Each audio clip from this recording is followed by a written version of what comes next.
뱅크런 대비 긴급 여신 제도를 도입한다. 2025년 12월 14일 한국은행이 충격적인 발표를 했습니다. 뱅크런이 뭡니까? 은행에 문제가 생겼다는 소문이나 우려로 사람들이 은행에 몰려가서 예금을 한꺼번에 찾아가는 겁니다. 한국은행이 왜 갑자기 이런 준비를 합니까? 더 이상한 건 불과 6일 전인 12월 8일에 한국은행이 1조 5천억 원을 시장에 풀겠다고 발표했다는 겁니다. 도대체 대한민국 금융시장에 지금 무슨 일이 벌어지고 있는 걸까요? 오늘 우리는 한국은행도 정부도 입 다물고 있는 정체를 폭로하고 여러분들은 어떻게 대비해야 할지 알려드리겠습니다. 바로 시작해보겠습니다.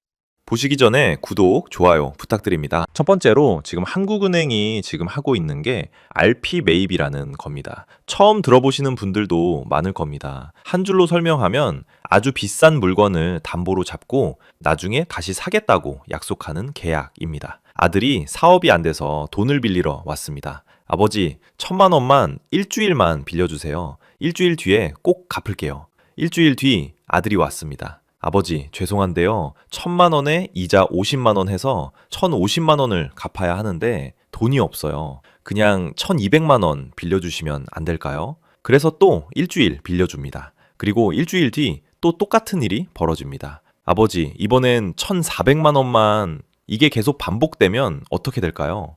표면상으로는 일주일짜리 대출이니까 괜찮아 보입니다. 하지만 실제로는 영원히 돈을 갚지 않는 것과 똑같습니다. 계속 더 큰 빚이 쌓여가는 거죠. 한국은행이 바로 이 짓을 하고 있습니다. 숫자로 보면 이렇습니다. 2025년 1분기에는 RP 잔액이 0.5조 원이었습니다. 그런데 2분기에는 2조 원으로 늘었고 3분기에는 4.5조 원, 4분기에는 무려 6.5조 원으로 추정됩니다. 8개월 만에 13배가 늘어났습니다. 거기다 12월 8일에는 국채 단순 매입 1조 5천억 원을 발표했습니다. 이건 더 심각합니다. 일주일 뒤에 갚는 것도 아니고 아예 영구적으로 돈을 뿌리겠다는 선언입니다. 여기서 끝이 아닙니다. 통화 승수라는 게 있습니다. 한국은행이 처음 1조 원을 찍어내면 은행에서 은행으로 돌고 돌면서 신용 창출이 일어나 결국에는 14조 원의 효과가 납니다. RP 잔액 6.5조 원에 14를 곱하면 91조 원, 국채 매입 1.5조 원에 14를 곱하면 21조 원, 합계는 112조 원입니다. 보수적으로 잡아도 80조 원 이상의 돈이 시중에 풀린 겁니다. 80조 원이면 어느 정도일까요?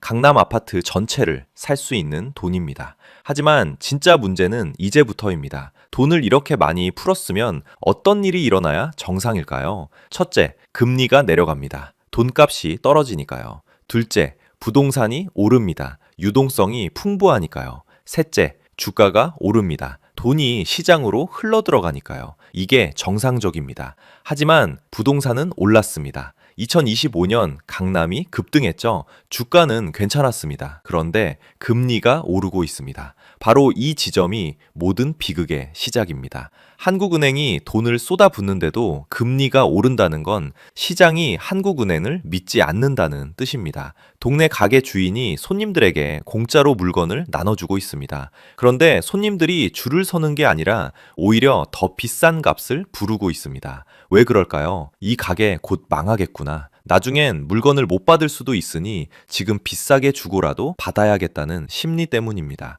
시장이 한국 경제를 바라보는 시선이 바로 그렇습니다. 외국인 투자자들은 이 상황에 대해 이렇게 생각합니다. 한국은행이 돈을 저렇게 미친 듯이 푸는 건 뭔가 숨기고 있는 큰 문제가 있기 때문이 아닐까? 실제로 2025년 11월 외국인들은 한국 채권을 20조 4천억 원이나 순매수했습니다. 왜일까요? 금리가 계속 오르니까. 지금 사두면 나중에 더 비싸게 팔 수 있다는 생각 때문이죠. 이건 역설적으로 한국 경제에 대한 불신을 의미합니다. 두 번째는 PF 대출이에요. PF 대출이 뭘까요? 프로젝트 파이낸싱, 즉 건설 프로젝트에 빌려준 돈입니다. 문제는 이 PF 대출이 좀비가 됐다는 겁니다. 여기 암 환자가 있습니다.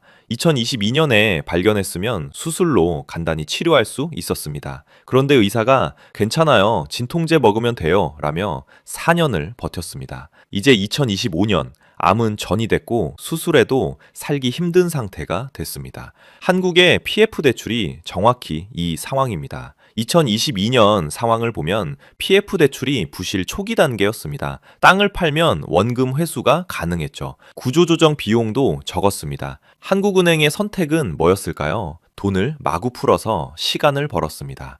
금리 내리면 살아날 거야 라고 생각했죠. 2025년 현재는 어떨까요? 시행사들이 4년간 이자만 갚다가 완전 깡통이 됐습니다. 이제는 땅을 팔아도 마이너스입니다. 구조조정 비용은 천문학적이 됐죠. 한국은행이 쏟아붓는 80조 원은 바로 이 좀비 PF들이 다 빨아먹고 있습니다. 도대체 2022년에 무슨 일이 있던 걸까요? 모든 것은 둔촌주공 아파트에서 시작됐습니다. 2022년 전 세계가 금리를 올리고 구조조정을 하고 있었습니다. 미국도 유럽도 모두 긴축하고 있었죠. 그런데 한국은행은 뭘 했을까요? 오히려 돈을 풀었습니다. 둔촌주공 아파트 재건축을 살리기 위해서였죠. 전쟁이 났는데 다른 나라는 다 방어 준비를 하는데 한 나라만 우리는 괜찮아 라며 파티를 열고 있는 겁니다. 결과는 어땠을까요? 둔촌주공 재건축은 성공했습니다. 하지만 강남 집값은 폭등했고 PF 대출은 좀비가 됐으며 구조조정 골든타임을 완전히 날렸습니다. 선진국 이런 비슷한 상황에 어떻게 대처했을까요? 미국의 2008년 금융위기를 보겠습니다. 부실은행을 파산시켰습니다. 살릴 것과 버릴 것을 명확히 구분했죠. 단기 고통을 감수하고 장기 해결을 택했습니다. 한국의 2025년은 어떨까요? 모든 걸 살리려고 합니다. 단기 고통을 회피하고 장기 문제로 전환했습니다. 진통제만 계속 투여하고 있죠. 당장 이렇게 바꿔야 합니다. 첫 번째, 즉시 구조조정을 단행해야 합니다. 아픈 부분을 도려내야 합니다. PF 대출 중 회생 불가능한 것은 과감히 정리해야 하죠. 단기 충격은 있지만 장기적으로는 건강해집니다. 두 번째, RP 매입을 점진적으로 축소해야 합니다. 술을 끊듯이 점진적으로 줄여야 합니다. 갑자기 끊으면 금단 현상, 즉 금융 쇼크가 옵니다. 1년에 걸쳐 서서히 정상화해야 합니다. 세 번째, 투명한 정보 공개가 필요합니다. 현재 PF 부실 규모를 정확히 공개해야 합니다. 이렇게 해야 외국인 불신을 해소할 수 있죠. 오히려 신뢰가 회복됩니다. 하지만 현실은 정부와 한국은행은 정반대로 가고 있습니다. 뱅크런, 즉 대규모 예금 인출 사태에 대비한 긴급 여신 제도를 도입한다. 이게 무슨 뜻일까요? 우리도 은행들이 무너질 수 있다는 걸 알고 있고 그때를 대비하고 있다는 뜻입니다. 소방관이 소방호스를 점검하며 혹시 모르니까 준비해 두는 거예요. 라고 말하는 셈이에요. 들으면서도 불안하시죠? 왜 갑자기 소방호스 점검에 뭔가 불날 조짐이 있나? 분명 시장도 똑같이 느끼고 있는 겁니다. 와, 뱅크런이라뇨. 말도 안 되죠? 여기에 저는 2026년에 두 가지 시나리오가 있다고 감히 예상해 봅니다. 첫 번째 시나리오, 지금처럼 계속 버틴다고 가정해 볼게요. 2026년 상반기에는 이런 일이 벌어질 겁니다. 국민연금이 한국 채권 사주기를 시작하죠. 금리는 일시적으로 떨어질 거고 안정될 거예요. 위기 넘겼네? 라고 생각하게 되죠. 하지만 2026년 하반기에는요. 국민연금의 투자 여력이 소진됩니다. 외국인이 다시 이탈하기 시작합니다. 환율이 1,500원을 돌파합니다. 2027년에는 어떻게 될까요? PF 대출이 본격적으로 폭발합니다. 은행들의 자본이 잠식됩니다. 한국판 SVB 사태, 즉 실리콘밸리 은행 파산 사태 같은 일이 벌어질 가능성이 생깁니다. 최악의 경우는요, 환율이 1,600원에서 1,700원까지 가고 수입 물가가 폭등하고 서민 생활고가 극심해집니다. 두 번째 시나리오, 지금 당장 구조조정을 하는 겁니다. 2026년 상반기에는 이런 일이 벌어질 겁니다. PF 대출 일부를 부실 처리합니다. 건설사 3개에서 5개 정도가 워크아웃에 들어갑니다. 일시적 충격이 옵니다. 부동산이 10%에서 15% 정도 하락하죠. 2026년 하반기는 어떨까요? 외국인 신뢰가 회복되기 시작합니다. 금리가 안정화됩니다. 환율이 1,400원대로 진입합니다. 2027년에는요, 경제가 정상화 궤도에 오릅니다. 건전한 회사들이 싼 땅을 매입해서 재개발을 시작합니다. 양질의 일자리가 창출됩니다. 결론은 간단합니다. 지금 15%의 고통을 감수하면 나중에 50%의 고통을 피할 수 있습니다. 하지만 구조조정을 미뤄야만 하는 경우도 있습니다. 첫 번째, 대선이 코앞인 경우 정치적으로 구조조정 단행이 불가능합니다. 대안은 뭘까요? 최소한의 RP만 유지하고 확대는 중단하는 겁니다. 두 번째, 글로벌 금융위기가 동시에 발생한 경우, 전 세계가 동시에 흔들리면 한국만 강경할 수 없습니다. 대안은 단기 유동성은 공급하되 구조조정 타임라인은 명확히 제시하는 겁니다. 세 번째, 북핵 위기 등 안보 이슈가 터진 경우 경제 충격이 안보 위기로 번질 수 있습니다. 대안은 외환 보유고를 활용한 환율 방어와 점진적 정상화를 병행하는 겁니다. 자, 그럼 우리는 어떻게 대비해야 할까요? 5가지를 유심히 봐야 합니다. 첫 번째, 10년물 국채금리. 왜 중요할까요? 시장의 신뢰도를 보여주는 체온계이기 때문입니다. 임계점은 3.5%입니다. 10년물 국채금리가 3.5%를 돌파하면 외국인 이탈 신호입니다. 환율 급등이 시작되는 거죠. 어떻게 행동해야 할까요? 금리가 3.4% 이상이면 달러 자산을 20% 확보하세요. 3.5%를 돌파하면 달러 자산을 30%에서 40%로 확대하세요. 3.7%를 돌파하면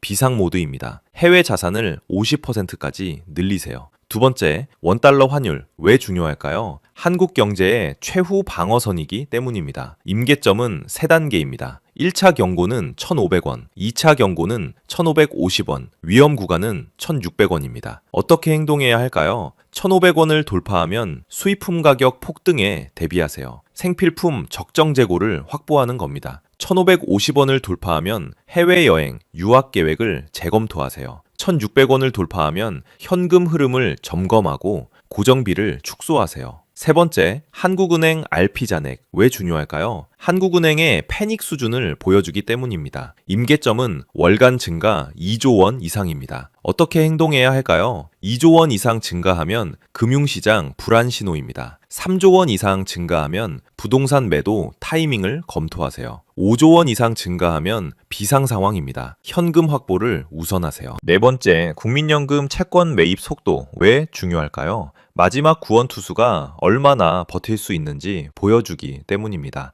임계점은 국민연금 국내 채권 비중 25% 돌파입니다. 어떻게 행동해야 할까요? 25%에 근접하면 금리 반등 가능성에 대비하세요. 25%를 돌파하면 더 이상 방어선이 없습니다. 본인 판단으로 자산 배분을 하세요. 다섯 번째, 뱅크런 조짐. 왜 중요할까요? 가장 치명적인 신호이기 때문입니다. 신호는 3가지입니다. 은행 예금 이탈 급증 뉴스, 저축은행 부실 연설 보도, 금융감독원 긴급 점검 발표입니다. 어떻게 행동해야 할까요? 즉시 5천만 원 이상 예금을 분산하세요. 예금자 보호 한도 때문입니다. 유동성을 확보하세요. 현금과 달러를 준비하는 겁니다. 장기 투자 계획을 전면 재검토하세요. 망설임이 가장 비싼 비용입니다.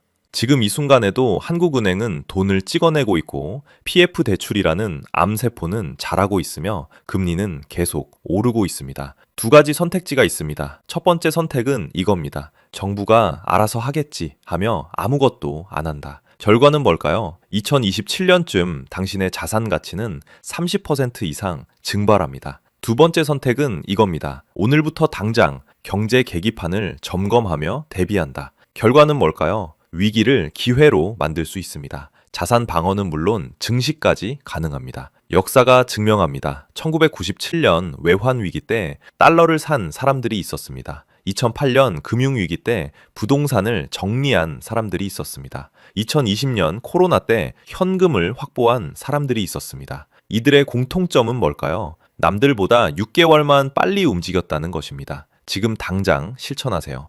오늘 영상도 유익하셨다면 보통의 경제야 구독, 좋아요 해주세요. 감사합니다.